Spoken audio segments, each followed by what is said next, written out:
Sir ये तो मर चुकी है। रेडी, एम्बुलेंस को फोन करो। ये सब कैसे हुआ? मैंने देखा था सर। क्या हुआ था? सर हमारे आंखों के सामने एक ट्रक आया और इस औरत को कुचलकर चला गया सर। श्रेया कुछ मिला? नहीं सर, कुछ भी नहीं मिला। जब ये हादसा हुआ तब आप कहाँ थे? सर हम लोग उस चाय की दुकान पर चाय पीने आए थे, तभी मैंने देखा सर कि ये औरत वहां से भागती हुई आ रही थी सर।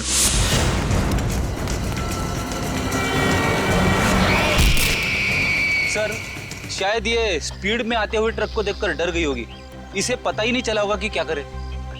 पर उस ट्रक ड्राइवर को तो पता होना चाहिए था कि उसे क्या करना है। वो ब्रेक लगा सकता था, ट्रक को दूसरी ओर मोड़ सकता था, या फिर एक्सीडेंट के बाद पुलिस स्टेशन में जाके अपने आप को सरेंडर कर सकता था। एक औरत को ठोकर मार के भागना, ये कहाँ की इंसानियत है? सर वो इंसान नहीं, हैवान था सर। वो ट्रक को फुल स्पीड में लेकर आया सर और इस औरत को कुचलकर चला गया। तुमने उस ट्रक का नंबर नोट किया? नंबर देखा था? हाँ सर।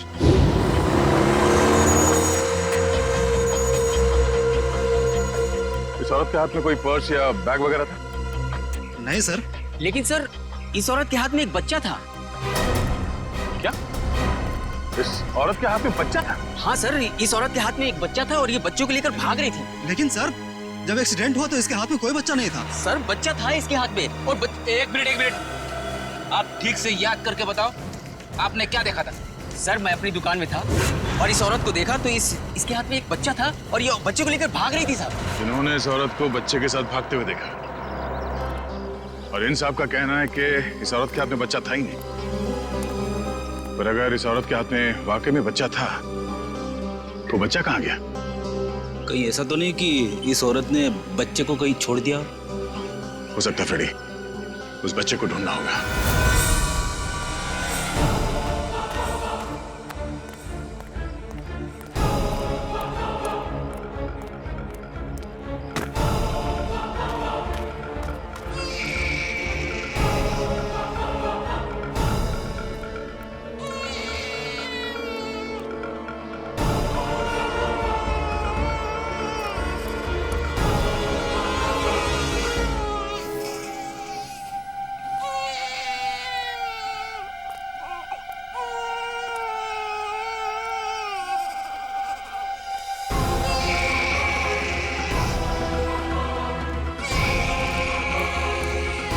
आप रेडी?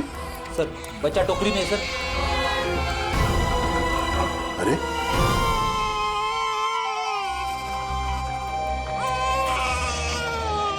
उस औरत ने बच्चे को यहाँ पे टोकरी में छोड़ दिया। लेकिन सर कोई अपने बच्चे को इस तरह टोकरी में छोड़ के क्यों जाएगा? हाँ साहब कहिए।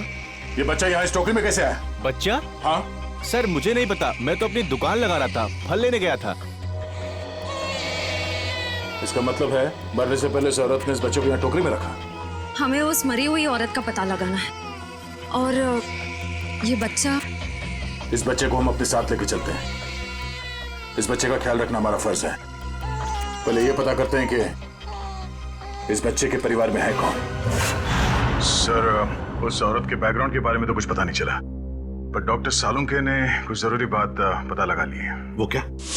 इस औरत का और उस बच्चे का खून का कोई रिश्ता नहीं। क्या? इस बच्चे का और उस औरत का डीएनए मैच नहीं हो रहा है? जी सर। इसका एक ही मतलब हो सकता है दया, उस औरत ने इस बच्चे को चुरा लिया और फिर वो भाग रही थी। हो सकता है सर। काम करना पड़ेगा, मिसिंग पर्सन ब्यूरो से पता लगाना पड़ेगा कि क्या किसी ने बच्चा गायब होने की रिपोर्ट दर्ज करवाई है क्या। और डॉक्टर सालुंके का इस बच्चे की माँ के बारे में भी कुछ कहना है सर। क्या? इस औरत ने जो सैंडल पहने हुए थे, उस सैंडल के नीचे के हिस्से की तरफ हमें खून के कुछ अंश मिले। उस खून का डीएनए करने से पता चला कि उस खून का डीएनए और उस बच्चे के खून का डीएनए आपस में मैच होते हैं, और उस औरत की उम्र जिसका वो खून है लगभग 28 से 30 साल होनी चाहिए। खून के निशान? फिर जरूर इस बच्चे की माँ बुरी तरह से घायल हुई होगी। सर हो सकता है उस अनजान औरत ने ही हमला किया हो बच्चे की मां पर और बच्चे को लेकर भाग गई। सर लगता है ये कोई बहुत बड़ी साजिश है। उस औरत का एक्सीडेंट नहीं बल्कि जानबूझ के खून किया गया है।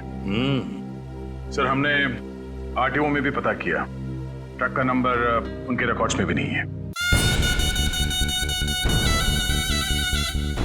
ये देखो बॉस, अब कोई प्रॉब्लम नहीं है, अरे प्रॉब्लम तो तब होगा जब बॉस का फोन आएगा। उसको क्या जवाब दोगे? ये काम अधूरा छोड़ दिया।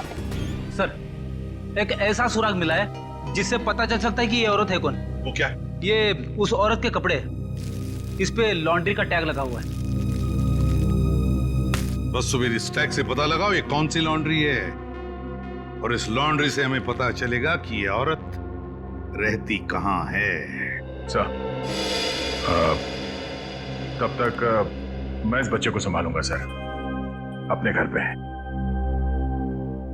बस बच्चे को अपने साथ रखना चाहता हूँ सर। सर, मैं भी आपकी मदद करूंगी।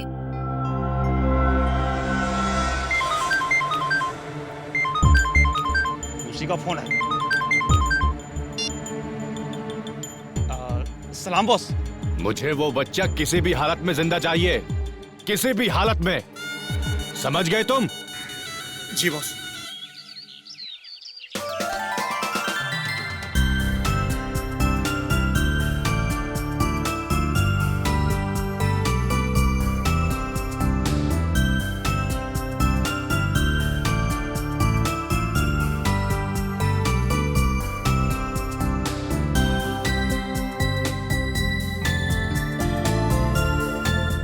सर, आप शांत हो जाइए, मैं इसे संभालती हूँ।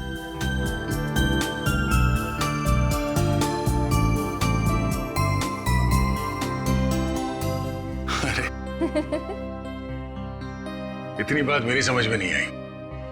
ये बड़े से बड़े मुजरिम को मैं आराम से निपट सकता हूं, पर छोटे बच्चे को संभालना जरा मुश्किल काम है ना। सर, एक बात कहूं, आप कुछ भी कर सकते हैं। आपके लिए कोई काम मुश्किल नहीं है। बड़े बड़े गुनहगारों से निपट सकते हैं, छोटे बच्चों को संभाल सकते हैं। बस जरूरत है तो अपने अंदर छुपे हुए दया को बाहर निकालने की, जिसका दिल मोम जैसा है, जो सबकी कदर करते हैं, जो प्यार करना भी जानते हैं।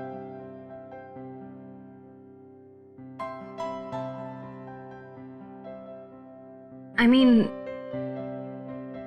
जो सबकी इज्जत करना भी जानते हैं। अब चिंता करने की कोई जरूरत नहीं है सर, मैं आ गया हूं। अरे फिर तुम, क्या बात है? आओ। सर, हाँ? जब मुझे एहसास हुआ कि आप अकेले बच्चे को संभाल नहीं पाओगे तो मैं आ गया। लाओ, बच्चा दो। इट्स ओके सर, मैं बच्चे को नहीं संभाल पाओगी, मुझे दे दो। लेकिन फ्रेडी, बच्चे को नींद नहीं आएगी, उसे सुलाने का तरीका मेरे पास है। बच्चा दे दो।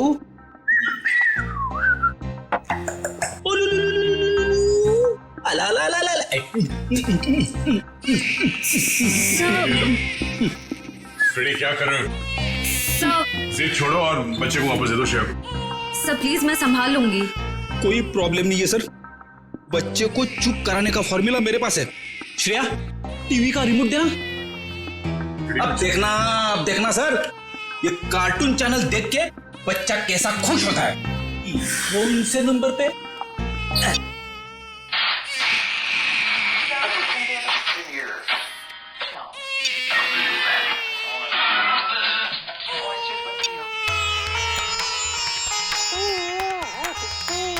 फिर एक मिनट, वो शास्त्रीय संगीत वाला चैनल फिर से लगाना।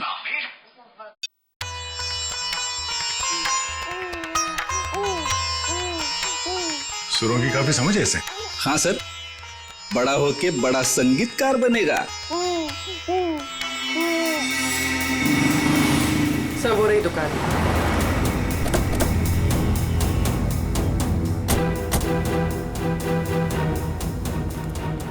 ये लो, कस्टमर के कपड़े हैं, पैक कर दो। हाँ सर, कहिए, कपड़े देने आए हैं या लेने आए हैं? अगर देने आए हैं तो 5 दिन के बाद ही मिलेंगे, और अगर लेने आए हैं तो मैं उम्मीद करता हूँ कि 5 दिन के बाद ही आए होंगे। सर, मैं बहुत ही ईमानदार व्यापारी हूँ, और मैंने आज तक अपने किसी भी कस्टमर को कोई भी धोखा नहीं दिया है। हाँ, ये कपड़े आपकी लॉन्ड्री में धुले हैं ना? जी हाँ मैडम, ये हमारी लॉन्ड्री के ही हैं। आप यही जानना चाहते हैं कि ये कपड़े किसके हैं? समझदार लगते हो, बता। हाँ, 1 मिनट, रघु बुक दो। मिल गया सर। ये कपड़े किसी गोपी नाम की औरत के हैं। गोपी, एड्रेस भी लिखा होगा उसमें? नहीं सर, एड्रेस तो नहीं है, लेकिन फ़ोन नंबर है। दो।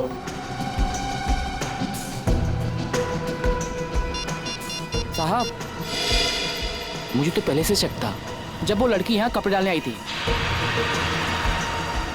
ऐसा क्या किया था उसने? मैडम, मैंने बोला 5 दिन बाद कपड़े लेके जाना। वो बोली मैं 2 दिन में आऊंगी। मैंने कहा नहीं मिलेंगे। तो मुझसे गुस्सा करने लगी। बोली तुम्हें धोबी घाट पर ले आकर उल्टा लटका दूंगी, और किसी के साथ मोटरसाइकिल में बैठकर चली गई। उस मोटरसाइकिल वाले का चेहरा देखा था तुमने? साहब, उस समय शाम हो चुकी थी और वो रोड के उस पार खड़ा हुआ था, तो मैं ध्यान नहीं दे पाया साहब। इस मोबाइल नंबर के जरिए हम उस मोटरसाइकिल वाले तक पहुंच जाएंगे। चुप रहो, समझे? तो एक मिनट। हाँ राजेश, उस औरत का नाम गोपी था। Very good. उसके मोबाइल नंबर से उसका घर का पता निकालो। इस केस में इस औरत की पूरी जानकारी चाहिए हमें, ठीक है? रजत, मैं तुम्हें बाद में फोन करता हूं।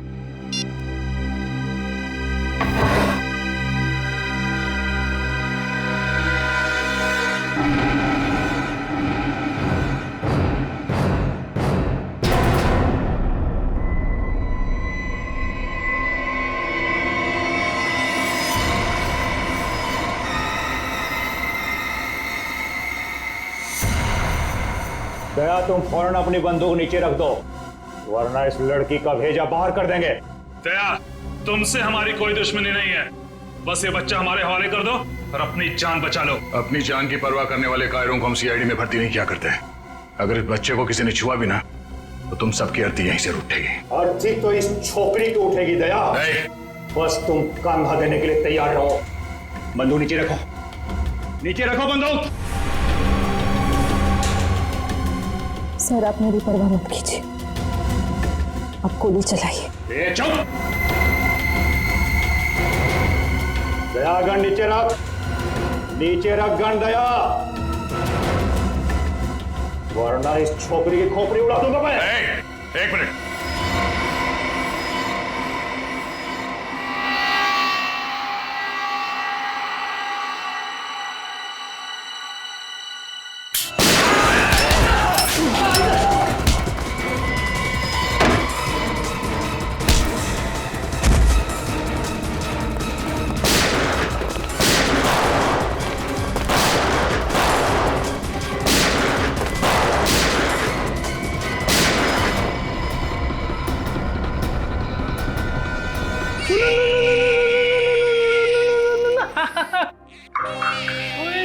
इतना छोटा सा मासूम बच्चा किसी का क्या बिगाड़ सकता है? ये तो कोई राक्षस ही है जो ऐसे मासूम बच्चे पर हमला करने को देखता है। सर, उस गुंडे का क्रिमिनल रिकॉर्ड मिल गया। क्या नाम है उसका? उसका नाम शमी है और उस पे कॉन्ट्रैक्ट किलिंग और किडनैपिंग के 3 केसेस चल रहे हैं। कॉन्ट्रैक्ट किलिंग और किडनैपिंग? लेकिन ये सिर्फ कॉन्ट्रैक्ट किलिंग का केस नहीं है, ये कुछ और ही चक्कर है, कोई बड़ी साजिश है ये। सर, मोबाइल कंपनी ने गोपी का जो एड्रेस दिया था वो गलत है सर। गलत है? हाँ सर। मतलब सर, ये सब पहले से प्लान था?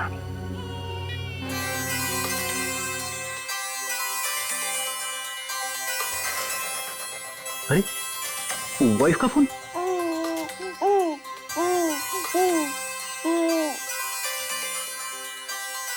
कैसी लगी ट्यून? अच्छी अच्छी अच्छी। सर, कल रात दया सर के घर पे टीवी पर जब शास्त्रीय संगीत आ रहा था, तब बच्चा अचानक से शांत हो गया और मुस्कुराने लगा। अच्छा, वैसे आमतौर पे इस तरह की धुन सुनकर बच्चे उछलने लगते हैं। हाँ, लेकिन अभी भी फ्रेडी सर की रिंगटोन सुनकर बच्चा कैसे खुश हो गया? सर, हो सकता है कि जब से इस बच्चे का जन्म हुआ हो तब से ये शास्त्रीय संगीत सुनता आ रहा। हो सकता है इसके माता पिता में से कोई संगीतकार या गायक हो। कविनगर जाके पता लगाना पड़ेगा कि वहां पर कोई शास्त्रीय संगीत विद्यालय है क्या। ता थई तत थई ता थई तत थई ता थई तत थई तत थई ता थई तत थई ता थई तत। एक मिनट,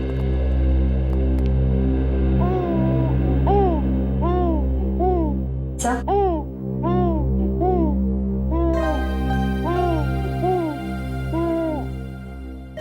लगता है सही जगह पे हैं। नमस्ते। नमस्ते। अरे वाह, ये बच्चा तो बड़ा कोमल है। इसके पैर में कला भी नजर आती है, लेकिन नृत्य सीखने के लिए ये उम्र बहुत छोटी है। मास्टर जी, हम यहाँ बच्चे को नृत्य सिखाने के लिए नहीं लाए हैं। तो फिर इस नन्ही सी जान को आप यहाँ क्यों ले आए? हम लोग सीआईडी से हैं और एक केस के सिलसिले में आपसे कुछ पूछताछ करने आए हैं। ओ जी, पूछिए।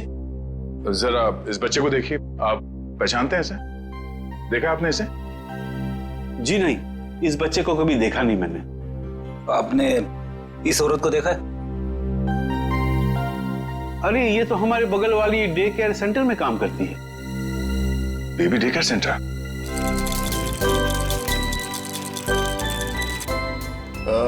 एक्सक्यूज मी, आप इस औरत को पहचानती हैं? ये तो गोपी है, हमारे यहाँ आया का काम करती है। लेकिन हुआ क्या ऐसे? कल एक ट्रक एक्सीडेंट में उसकी मौत हो गई है।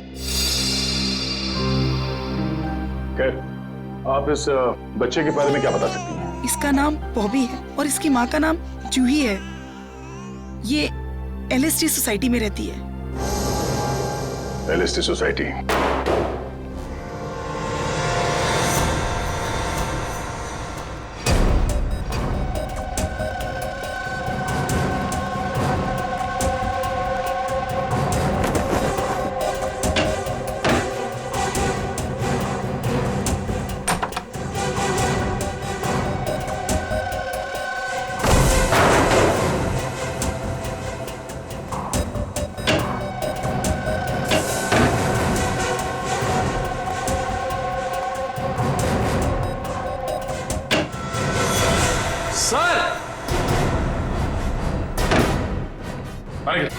सर, ये देखिए, बॉबी की माँ जूही को ही मार दिया। ये देखो, गोली गले और पेट पे मारी गई है। लगता है इसे मरे हुए भी काफी समय हो गया। खून पूरी तरह से सूख गया। सर, ऐसा लग रहा है मैंने इनको कहीं देखा है, लेकिन याद नहीं आ रहा कहाँ देखा है।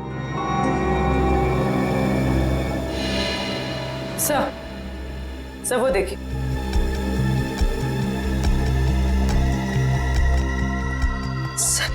खून से सने हुए जूतों के निशान।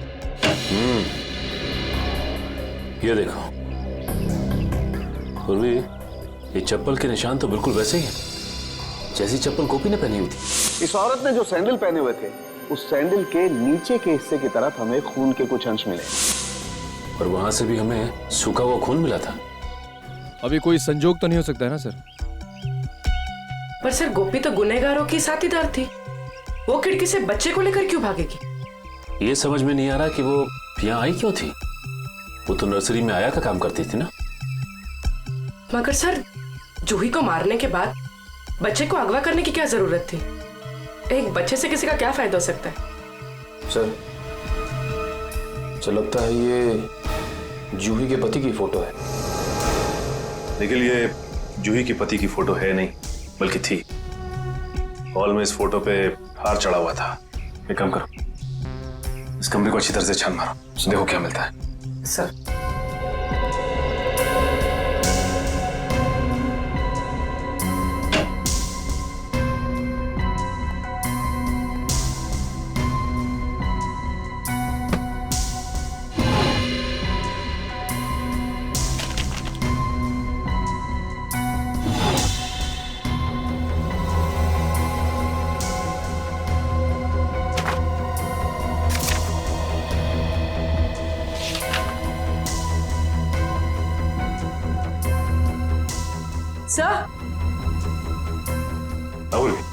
सही देखिए।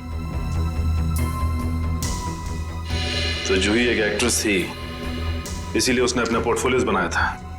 याद आया सर, मैंने इनको एक पंजाबी फिल्म में देखा था, उसमें हीरोइन थी। अच्छा? हाँ सर। इस घर का लिव एंड लीज एग्रीमेंट मिला है सर। सर, ये वोटर आईडी है सर। इसमें इनका नाम जूही नहीं बल्कि असली नाम शीतल है सर। और ये जीवन शांति आश्रम का रिसीप्ट भी है सर। ओह, तो ये बात है। ये जूही उर्फ शीतल 5 सालों तक एक आश्रम में रह रही थी और 1 साल पहले ही आश्रम से बाहर आई है। मगर सर एक फिल्म की हीरोइन 5 साल तक आश्रम में क्यों रहेगी? ये देखो, शीतल के पिता रविकांत का नाम लिखा हुआ है इस कार्ड पे। सर ये रहा डॉक्टर रविकांत का घर। बहुत बड़े साइंटिस्ट हैं वो।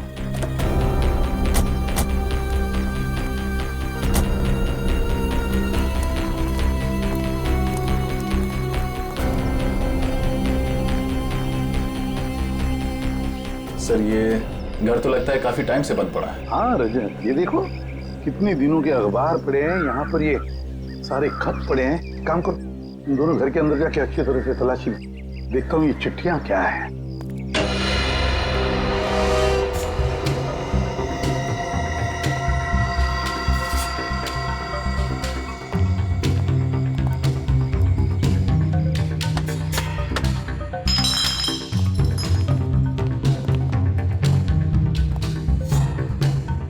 हमसे पहले ही यहाँ कोई आ चुका है, शायद कुछ ढूंढने। देखो कुछ हाथ लगता है क्या? सर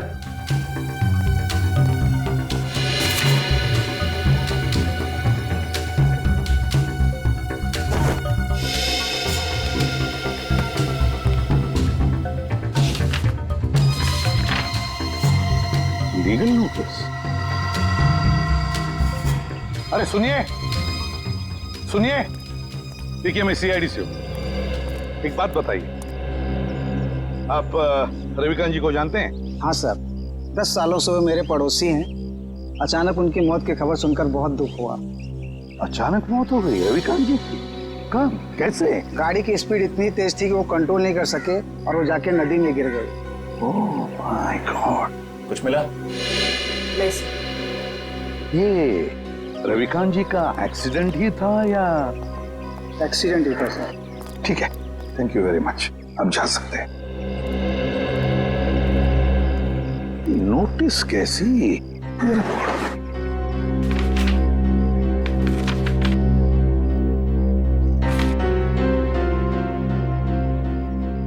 माय गॉड, तो रविकांत जी के घर की नीलामी की नोटिस है।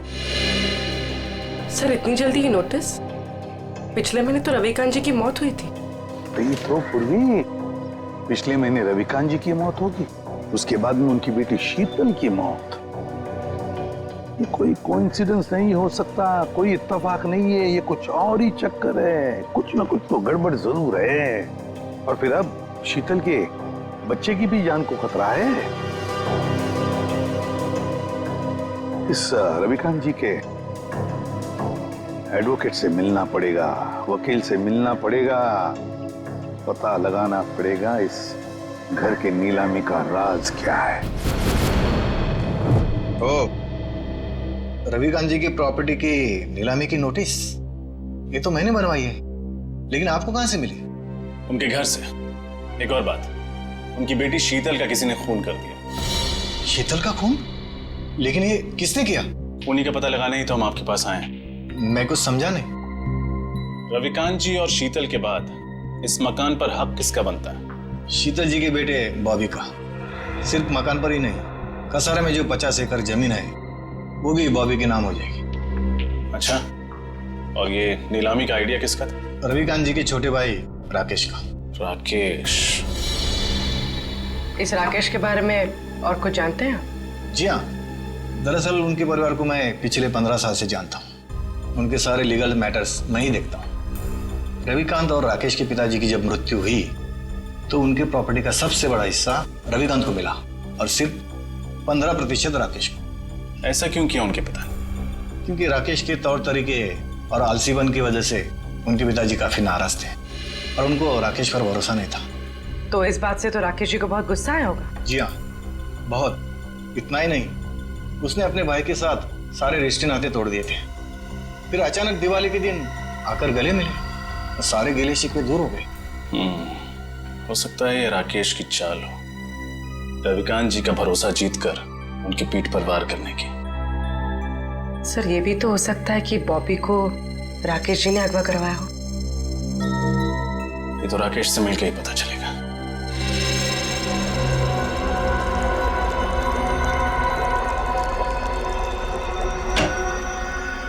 Excuse me. जी कहिए। हम लोग सीआईडी से हैं।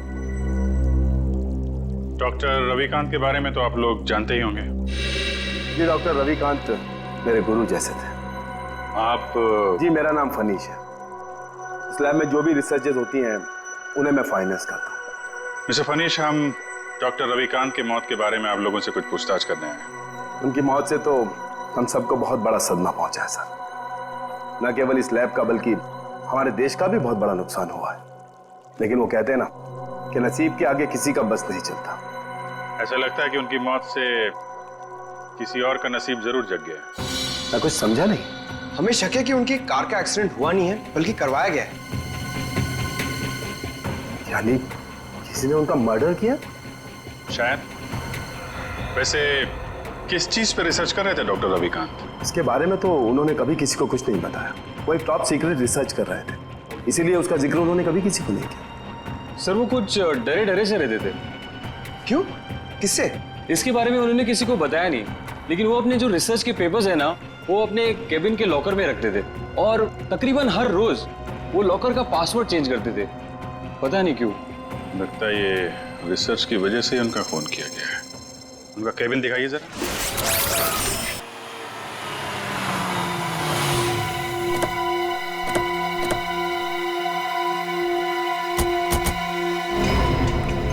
सर गाड़ी तो यहीं खड़ी है, राकेश घर में ही होगा।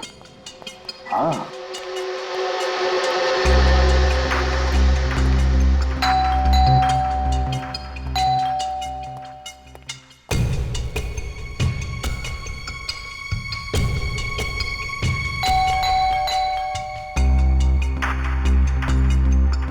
तो लगता है घर में कोई नहीं है, कोई दरवाजा नहीं खोल रहा है। घर में कोई तो है, आवाजें आ रही हैं। खोल दो दरवाजा।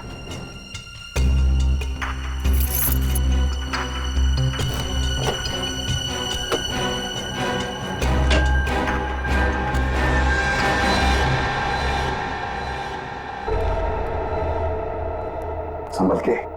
3 खून किए उसने।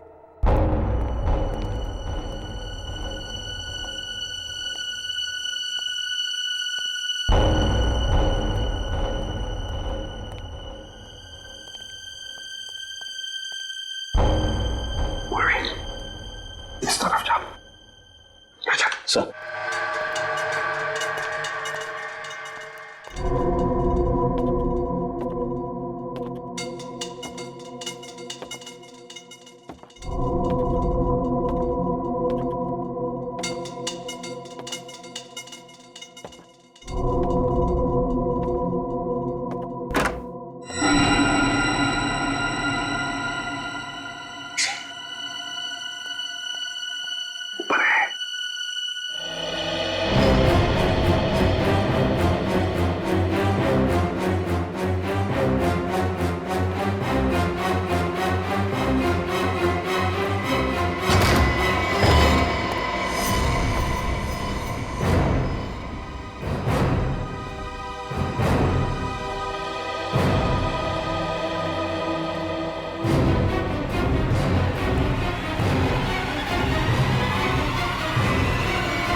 कौन है आप लोग?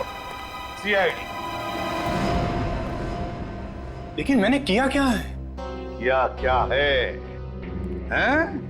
क्या क्या है? अभी पता चल जाएगा क्या क्या है। इसके घर की अच्छी तरह से तलाशी लो। सर आप पूरे घर की तलाशी ले लीजिए, पर प्लीज मुझे ये तो बताइए कि मेरा गुनाह क्या है? रविकांत और शीतल को क्यों मरवाया तुमने? शीतल का कत्ल हो गया सर? कब और कैसे? कब और कैसे? बड़े भोले बनने की कोशिश कर रहे हो राकेश जी। हाँ? सर प्लीज मेरा यकीन मानिए, इसके बारे में मैं कुछ नहीं जानता। झूठ झूठ बोल रहे हो तुम। रविकांत और शीतल को पहले मरवाया और फिर शीतल के बच्चे को अगवा किया। इस औरत को पैसे दिए थे ना तुमने, ये सब करने के लिए? क्यों? नहीं सर, मैंने ऐसा कुछ नहीं किया। इस औरत को मैं पहली बार देख रहा हूँ सर। सर मैं रवि भैया और शीतल का खून क्यों करवाऊंगा? इसलिए, इस जायदाद के लिए। जायदाद के पेपर थे, है ना? क्यों? और तुम ये भी जानते थे कि रविकांत और शीतल की मौत के बाद ये सारी जायदाद शीतल के बेटे के नाम पर हो जाती, और अगर शीतल के बेटे का कुछ कम ज्यादा होता तो ये पूरी की पूरी जायदाद तुम्हारे नाम पर हो जाती। यही चाहते थे ना तुम? जी सर, लेकिन क्या? लेकिन सर मैंने किसी का खून नहीं किया, और ना ही सर मैंने बॉबी को किडनैप करवाया। प्लीज मेरा यकीन मानिए। तुम्हारा यकीन करूं? क्यों? क्यों यकीन करूं तुम्हारा मैं? है? कोई सबूत है तुम्हारे पास? तुम्हारा यकीन करूं? क्यों? क्यों यकीन करूं तुम्हारा मैं? है? कोई सबूत है तुम्हारे पास? हाँ सर, एक मिनट।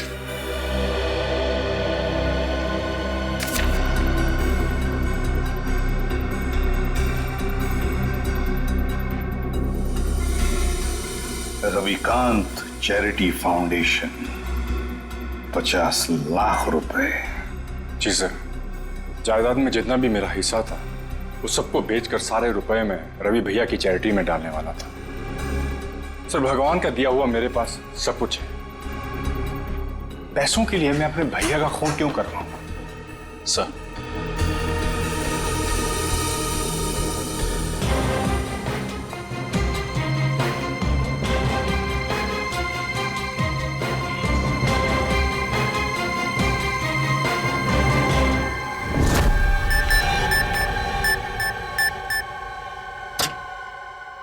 ये क्या?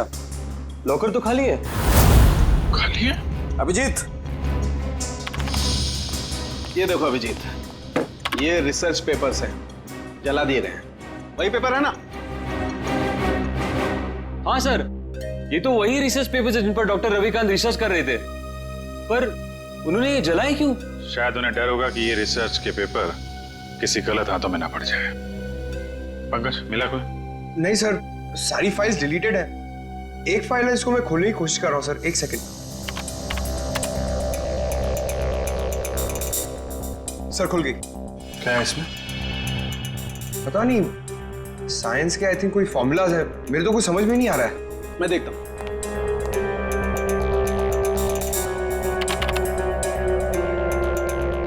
ओह, नहीं अभिजीत, ये कोई साइंस का फार्मूला नहीं है, ये एक वायरस की टेस्टिंग रिपोर्ट है। क्या मतलब सर? मतलब ये कि जैसे जहर का काट जहर होता है, वैसे ही किसी भी बीमारी का इलाज उसके वायरस के द्वारा ही किया जाता है।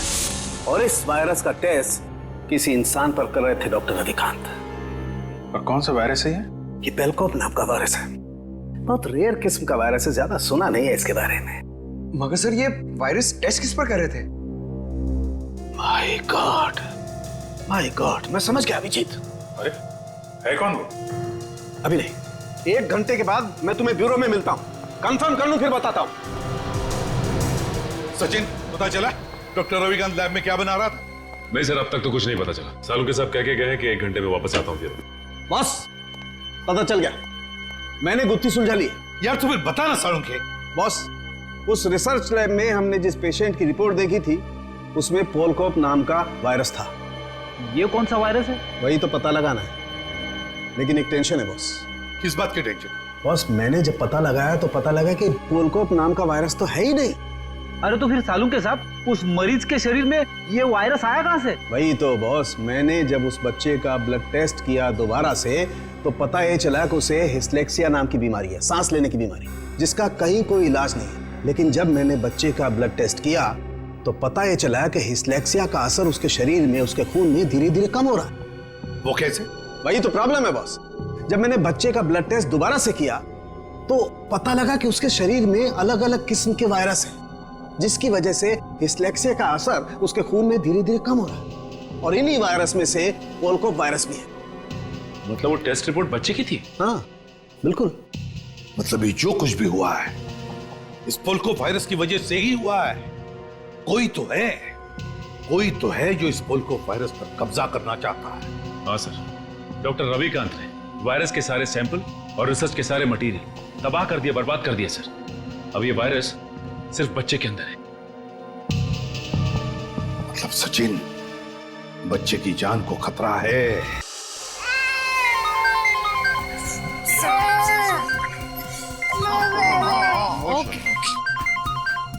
एसीपी साहब का फोन। Hello sir. क्या बच्चे के शरीर में वायरस इंजेक्ट किया गया? सर लगता है इसीलिए उसका टेम्परेचर उतर नहीं रहा, उसे बुखार है सर। हाँ सर, हम लोग वहीं जा रहे थे। ठीक है सर, ओके चलो।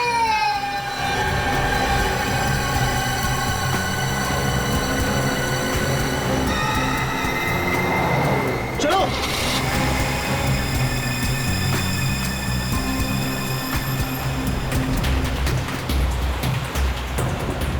बॉबी का बुखार तो बढ़ता ही जा रहा है।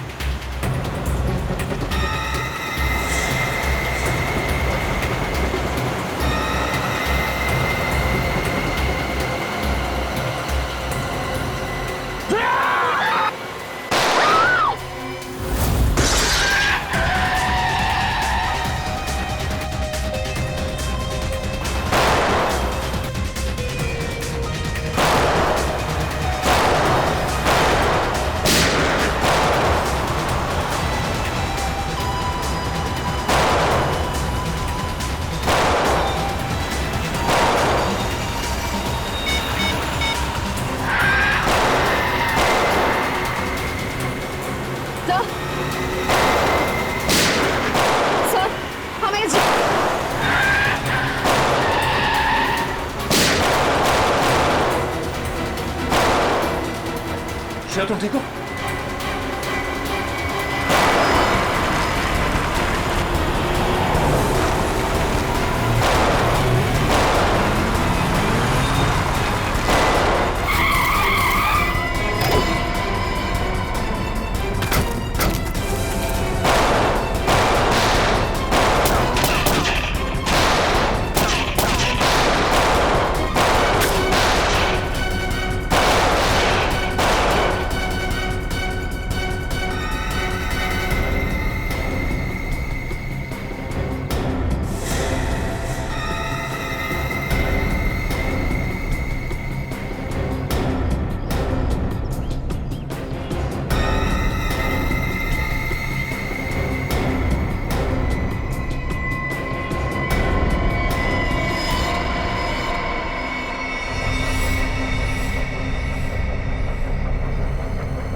गोली खत्म हुई श्रेया। रख दया, तेरा खेल खत्म हो गया। चल कर नीचे रख। लड़की को दे, मेरे को दे, बच्चा मेरे को दे, दे।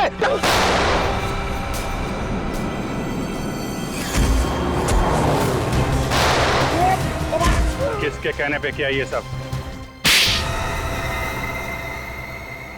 शर्म आनी चाहिए तुम्हें। एक मासूम बच्चे के साथ तुमने ऐसी घिनौनी हरकत की। मैं मजबूर था ऑफिसर।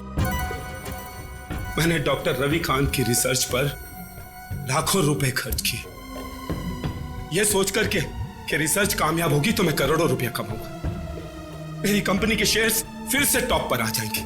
लेकिन डॉक्टर रविकांत अपने इन्वेंशंस तुम्हें नहीं बल्कि सरकार को देना चाहते थे ताकि हमारे देश के आम लोगों को फायदा हो। पर यह बात तुम्हें बर्दाश्त नहीं हुई। कैसे बर्दाश्त होती सर? लाखों रुपए का जुआ मैंने खेला, सारा रिस्क मैंने अकेले ने उठाया और डॉक्टर रविकांत वो फार्मूला गवर्नमेंट को देना चाहते थे जो मुझे उसके लिए फूटी कौड़ी नहीं देते थे। और ये बात उन्हें समझाने की मैंने बहुत कोशिश की और उन्होंने मेरी एक नहीं सुनी सर। बॉबी को अगवा करने का प्लान तुम्हारा ही था ना? हाँ सर, और जब मुझे पता चला कि डॉक्टर रविकांत ने वो वायरस बॉबी की बॉडी में इंजेक्ट कर दिया है तो मैंने गोपी को आया बनाकर वहां भेजा और बॉबी को अगवा करने का प्लान बनाया। लेकिन जब गोपी को तुम्हारे घिनौने इरादों के बारे में पता चला तो उसके अंदर की ममता जाग गई और वो बॉबी को लेकर भाग गई। और उसी की बेवकूफी की वजह से मेरा सारा प्लान चौपट हो गया। अपनी मौत की वो खुद जिम्मेदार है। तुम जैसे हैवानियत के पुतले इंसानियत के बारे में कभी समझ नहीं पाओगे। तुम्हें तो ऐसी सजा होनी चाहिए जिसे देखकर हैवानों की रूह कांप उठे।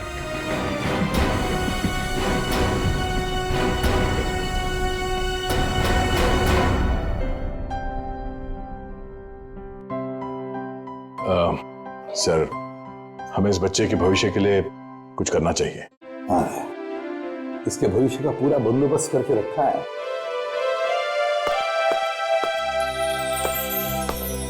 सर जी। सर जी, आज के बाद बॉबी को मैं संभालूंगा। अपने भाई के बेटे की तरह नहीं, बल्कि अपने बेटे की तरह से बड़ा कर। ये तो बहुत खुशी की बात है। लेकिन जिंदगी में कभी इस बच्चे को किसी मदद की जरूरत पड़े तो हमें जरूर याद करना। बहुत खुशी होगी हमें। Thank you.